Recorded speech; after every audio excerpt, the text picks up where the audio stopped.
Hey guys, Yankee here, and today I want to be giving my thoughts on One Piece Volume 14. We are in the midst of the Little Garden arc.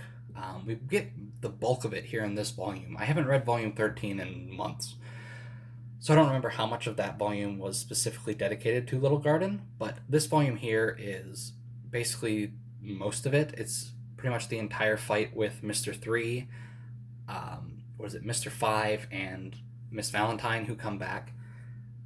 So this volume opens up with Luffy and Dory fighting. Um, Volume 13 ended with Dory drinking the ale that Mr. 5 had put explosives in, blowing up his insides. So Luffy and him fight.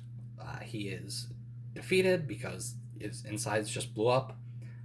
And then the volcano that signals the start of the Giants' battle explodes, and Dory goes off to fight, and basically goes off to die. And this volume is. There's a lot about. This arc is sort of about like a warrior's pride and a warrior's like spirit, and how Dory and Broggy have been fighting for 100 years. They don't know why, they're just fighting.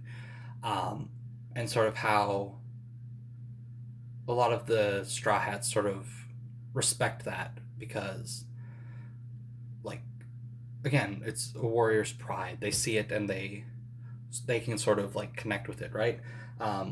This arc especially is sort of big for Usopp, who sort of begins to idolize giants from Elbaf, right? So we get Dory gets slain by Broggy. Then Mr. 3 sort of reveals himself, trips up Broggy, basically ties him down, and plans to kill him and collect the bounty that had been placed on Dory and Broggy's head however many years ago. We get Mr. 5 and Miss Valentine who show up again, who were like utterly destroyed the last time they showed up by Luffy and Zoro. And so you can't just have them face off against Luffy and Zoro again. Zoro, Nami, and Vivi are sort of taken out of commission pretty early on. And then Usopp is sort of stuck dealing with Mr. 5 until he can get saved at the end. But other than sort of focusing on the giants and sort of that, like the pride and sort of the, not really morals, what do I want to say here? The, like the way that warriors from Elbaf sort of live. This arc also does a really good job of sort of really starting to integrate Vivi and Karu into the crew. Less so Vivi in this volume. Last volume, when Luffy wanted to hop off to explore, Vivi sort of going with him and exploring as well. That was sort of her beginning to fit in, I suppose. This volume, we get a lot of Karu and Usopp goofing around in their fight with Mr. 5 and Miss Valentine, and that's really fun. The way they sort of... I haven't even talked about Mr. 3's powers.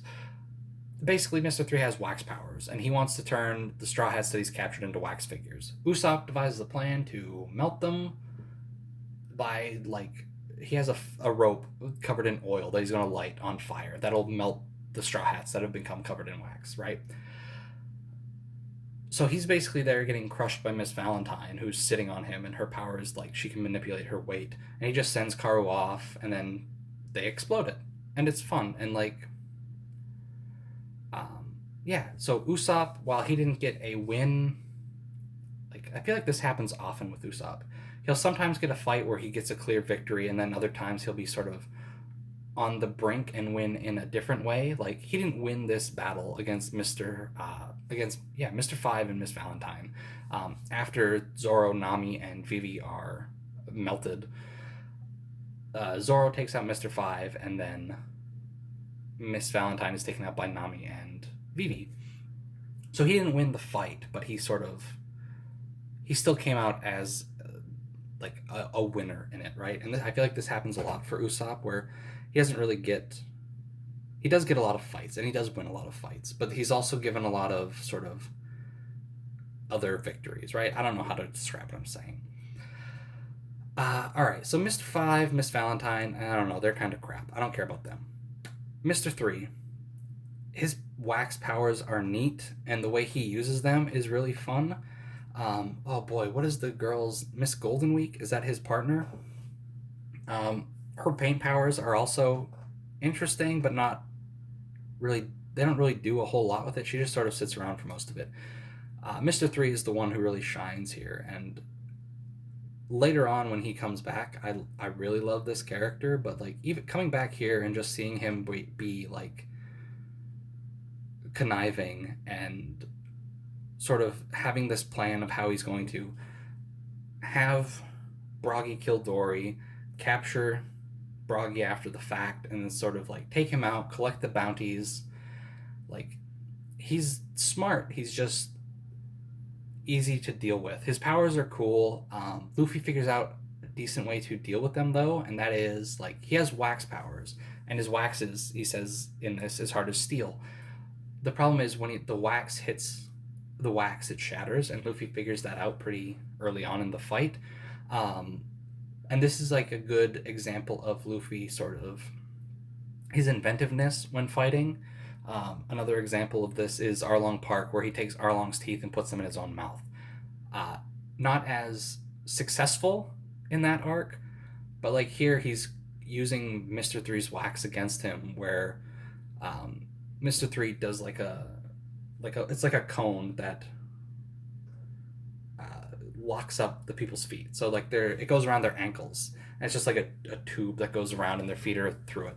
Um, and he uses that to sort of break Mr. Three's ridiculous contraption that he's using to turn Zoro, Nami, and Vivi into wax figures. Um, which I'll say his plan is dumb and goofy, but like that's just the series. So I feel like in a lot of different things you could complain about, well, why isn't he just killing them? Why is he tying them up and letting them sort of slowly turn into wax? But because the series itself is goofy and fun, like I don't really question that so much. Um, so Luffy uses the wax to sort of try and break that. He acts like Mr. Three goes to do the same attack to lock up his legs again, and it ends up just on Luffy's hand, which he uses as like a fist. We see Mr. Three make like this really cool armor out of his wax. His powers are fun, and I think he is fun, especially later on when he comes back, right? Anyone that's read the series knows that when Mr. Three comes back, he's great. But even here, he's like a fun villain. You don't feel like he's not sympathetic. You don't feel bad for him. You don't like him. You want to see Luffy kick him in the face like he does at the very end of the volume here. But he was fun, right? I really enjoy this. I think Little Garden's a pretty good arc.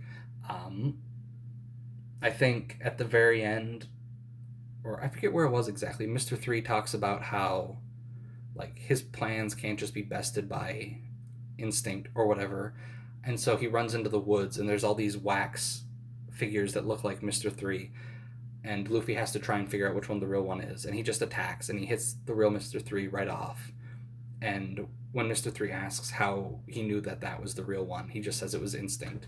And so I think that's also interesting and fun. Sort of, you got this guy who's thinking things through. He's like 3-4 steps ahead, but Luffy and them just sort of come and crash through everything without really putting much thought into it.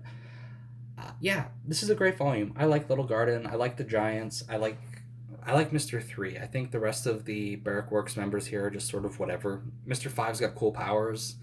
I like the goofy booger exploding. Miss Valentine has neat powers too. I just don't care about them. I don't think they're very interesting. I don't think they're very fun. Like, I don't think they have any fun fights. I liked watching them get smacked around on the Cactus Island, Whiskey Peak. I liked watching them get slapped around there. I don't really care that they came back.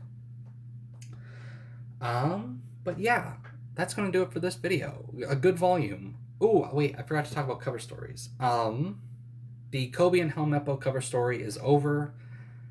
Not much happened. We see the little girl from Shellstown crying that they're gone and they didn't say anything, and then we see sort of them being trained by Garp and the other guy, the swordsman. And that's sort of it for there. And the new cover story starts right at the end of this, where it's about Django. Like it picks up. I don't know how long after Syrup Village, but Django basically wakes up after being knocked out. Um, so yeah, not much happened there. There wasn't really much to talk about in the SBS. But yeah, good volume. I'm looking forward to finishing up this arc. Next arc, I'm really looking forward to getting to. So anyway, thanks for watching. I'll see you guys next time.